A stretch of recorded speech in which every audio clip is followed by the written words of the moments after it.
Sermon 81 de saint Augustin, les scandales présents. Matthieu 18, 7-9. Nous venons d'entendre de divines leçons. Elles nous avertissent de nous fortifier par la vertu, de nous armer d'un courage chrétien contre les scandales qui doivent arriver, et de recourir pour cela à la miséricorde de Dieu. Que serait l'homme en effet si vous ne vous souveniez de lui? Psaume 8, 6. Malheur au monde à cause des scandales, dit le Seigneur, dit la vérité même. Il nous effraie, il nous avertit, il veut que nous soyons sur nos gardes, attendu qu'à ses yeux nous ne sommes pas dans un état désespéré. Pour nous préserver de ce malheur, malheur terrible, redoutable, épouvantable, il nous offre des consolations, des encouragements et des leçons dans ces paroles de l'Écriture. Paix abondante à ceux qui aiment votre loi, pour eux il n'y a pas de scandale. Psaume 118, verset 186. Si donc il nous fait voir l'ennemi à éviter, il nous montre aussi un rempart inexpugnable. À ces mots, malheur au monde à cause des scandales, tu te demandais où fuir en dehors du monde pour y échapper. Mais où fuir hors du monde pour se préserver des scandales, sinon vers celui qui a fait le monde? Comment fuir vers celui qui a fait le monde, sinon en écoutant sa voix publiée partout? Que dis-je en l'écoutant? Il nous faut l'aimer. Car, en nous rassurant contre les scandales, la Sainte Écriture ne dit pas « paix abondante à ceux qui écoutent sa loi, puisqu'il ne suffit pas de l'entendre pour être justifié devant Dieu. » Ce sont les observateurs de la loi qui seront justifiés. Romains 2, 13. Et la foi agit par la charité. Galates 5, 6.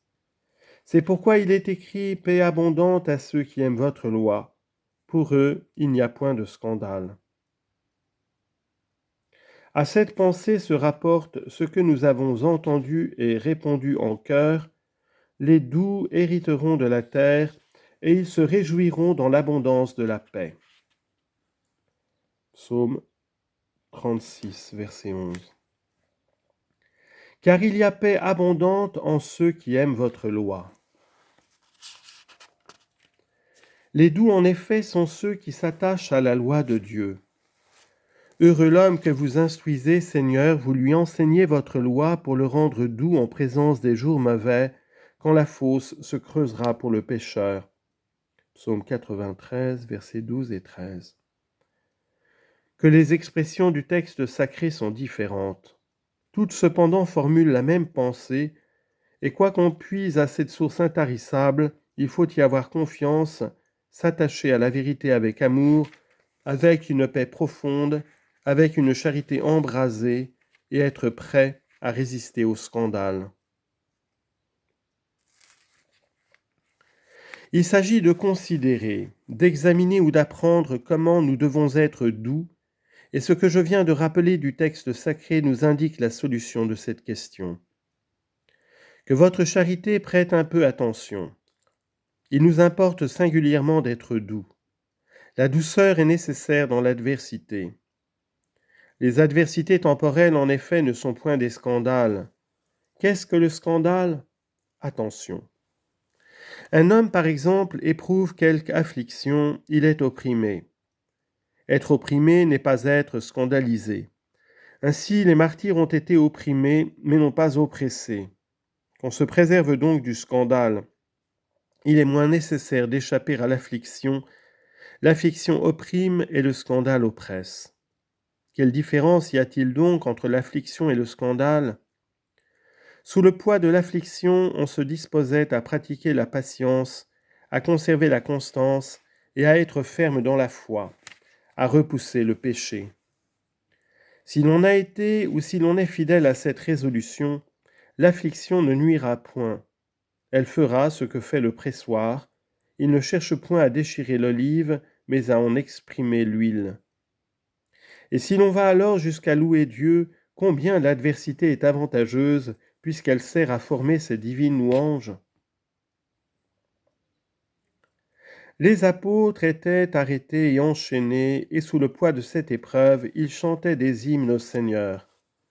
Voilà bien le pressoir et ce qui s'en exprime. Job aussi fut soumis à une cruelle épreuve, jeté sur un fumier, dépouillé de sa fortune, sans ressources, sans aucun bien, sans enfants, et riche seulement des vers qui le dévoraient. Tel était en lui l'homme extérieur, mais, intérieurement, il était rempli de Dieu. Aussi louait-il le Seigneur, et cette affliction cruelle n'était pas pour lui un scandale. Où commença le scandale? Quand son épouse s'approcha de lui en disant « Blasphème contre Dieu et meurs ». Le démon lui avait tout enlevé, mais dans son épreuve, Ève lui fut laissée pour le tenter et non pour le consoler. Voilà le scandale. Elle lui représente son malheur et sa propre infortune attachée à celle de son époux, essayant ainsi de le porter au blasphème. Mais Job était doux, car Dieu l'avait instruit de sa loi. Il l'avait rendu doux pour les jours mauvais. Job aimait la loi divine, une paix abondante remplissait son cœur. Aussi n'y eut-il point pour lui de scandale. Il y en eut du scandale, mais pas pour lui. Sa femme fut un scandale, mais pas pour son époux. Considère donc combien il était doux, combien il était instruit de la loi de Dieu. Je dis de la loi éternelle, car à l'époque du patriarche, la loi n'avait pas été encore donnée aux Juifs sur des tables de pierre, et il n'y avait dans les cœurs pieux que l'éternelle loi dont la loi publiée devant Israël était un extrait. La loi de Dieu avait ainsi adouci Job pour les jours mauvais. Il aimait cette loi et jouissait d'une paix abondante. Aussi vois ce qu'il répond dans sa douceur, et apprends ici, selon mon dessein, quels sont les hommes doux. Tu as parlé, dit-il à sa femme, comme une insensée. Si nous avons reçu des biens de la main du Seigneur, pourquoi n'en souffririons-nous pas des maux? Job 2, 9 à 10.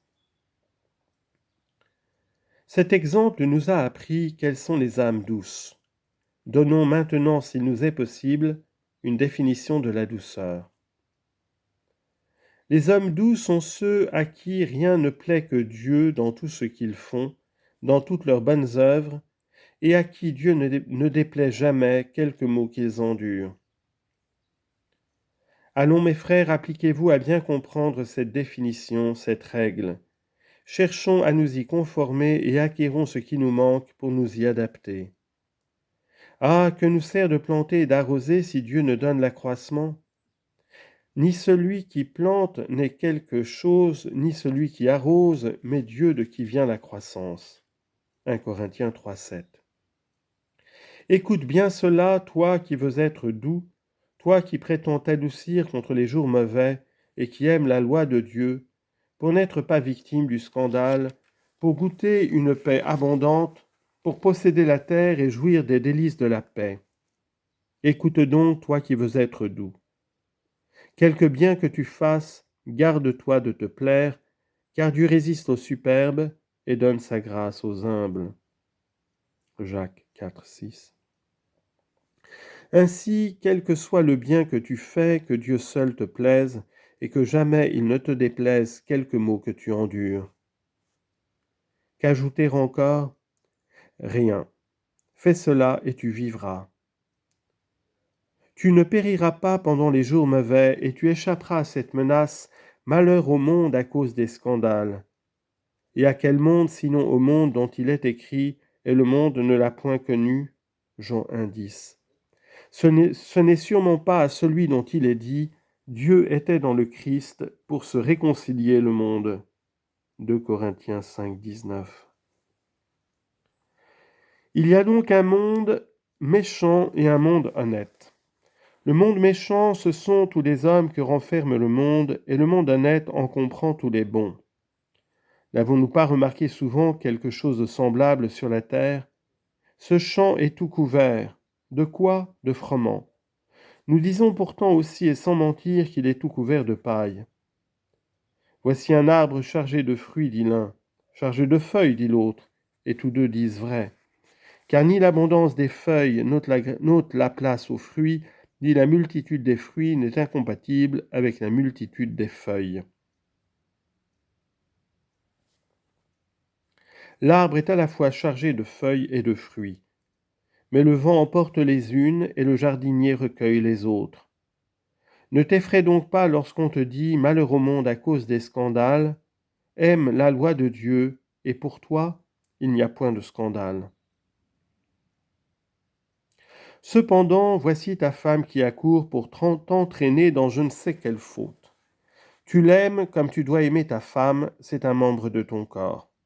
Mais si ton œil te scandalise, si ta main, si ton pied te scandalise, te disait tout à l'heure l'Évangile, coupe et les jette loin de toi. Si cher qu'on te soit, si grand qu'on te paraisse, on ne doit être grand, ni être à ses yeux un membre chéri, qu'autant qu'on n'est pas une cause de scandale, qu'on ne te conseille point le mal. Sachez que c'est bien en ceci que consiste le scandale. Nous avons cité Job et sa femme, mais dans cet exemple ne se trouve pas le même mot même de scandale. Prête l'oreille à l'Évangile. Comme le Seigneur annonçait sa passion, Pierre se mit à l'en détourner. « Arrière, Satan, répondit le Sauveur, tu es pour moi un scandale. » Celui donc qui a voulu nous servir de modèle nous apprend ainsi et la nature du scandale et la manière de l'éviter. En disant « Tu es bien heureux, Simon, fils de Jonas » Matthieu 16, 17, il venait de représenter Pierre comme l'un de ses membres. Mais il retranche ce membre dès qu'il veut être pour lui un scandale. Ensuite, pourtant, il le guérit et le remet à sa place. Tu regarderas donc comme étant un scandale pour toi quiconque entreprendra de te porter au mal. Et je prie votre charité de remarquer que ces conseils funestes viennent plus souvent d'une bienveillance aveugle que de la malveillance. Un de tes amis, un ami qui t'aime aussi sincèrement que tu l'aimes à ton tour, ton père, ton frère, ton fils, ton épouse, te voient dans le mal et ils veulent te rendre méchant. Qu'est-ce à dire, ils te voient dans le mal? Ils te voient dans quelque affliction, dans une affliction que tu souffres peut-être pour la cause de la justice. Ainsi tu es persécuté parce que tu refuses de faire un faux témoignage. C'est un exemple que je suppose.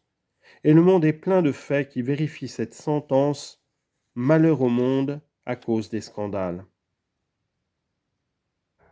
Ainsi donc, un homme puissant pour cacher ses déprédations et ses rapines demande que tu lui rendes le service de faire un faux témoignage. Tu refuses le faux pour ne pas manquer au vrai. Abrégeons. Cet homme puissant s'irrite et t'opprime. Vient ton ami, il ne peut te voir dans l'affliction, il ne peut te voir dans le mal. Je t'en prie, dit-il, fais ce qu'on te demande. Est-ce difficile ? Peut-être même va-t-il imiter Satan, disant au Seigneur, il est écrit, il vous a confié à ses anges pour que vous ne heurtiez point votre pied contre quelque pierre. Matthieu 4, 6. Oui, il est possible que cet ami, te voyant chrétien, recourt à la loi pour essayer de te porter à ce qu'il prétend que tu dois faire. Fais ce qu'il dit, s'écrie-t-il. Mais quoi? Ce que veut cet homme puissant? Mais il veut de moi un mensonge, une fausseté. Ah, n'as-tu point lu que tout homme est menteur? Psaume 95, verset 11. Cet ami est donc un scandale. Toi, que feras-tu? C'est ton œil, c'est ton bras droit, arrache-le et le jette loin de toi. Qu'est-ce à dire? Ne consens pas, c'est ce que signifie arrache-le et jette-le loin de toi. C'est par leur accord en effet que nos membres font l'unité dans notre corps. Ils vivent par leur accord et par leur accord ils communiquent les uns aux autres. Y a-t-il malaise? C'est qu'il y a maladie ou blessure. Ainsi donc cet ami est comme un membre de ton corps. Aime-le. Mais s'il te scandalise, coupe-le et jette-le loin de toi. Ne consens pas à ce qu'il dit, éloigne-le, ferme-lui ton oreille, peut-être que cette réprimande te le ramènera avec des sentiments meilleurs.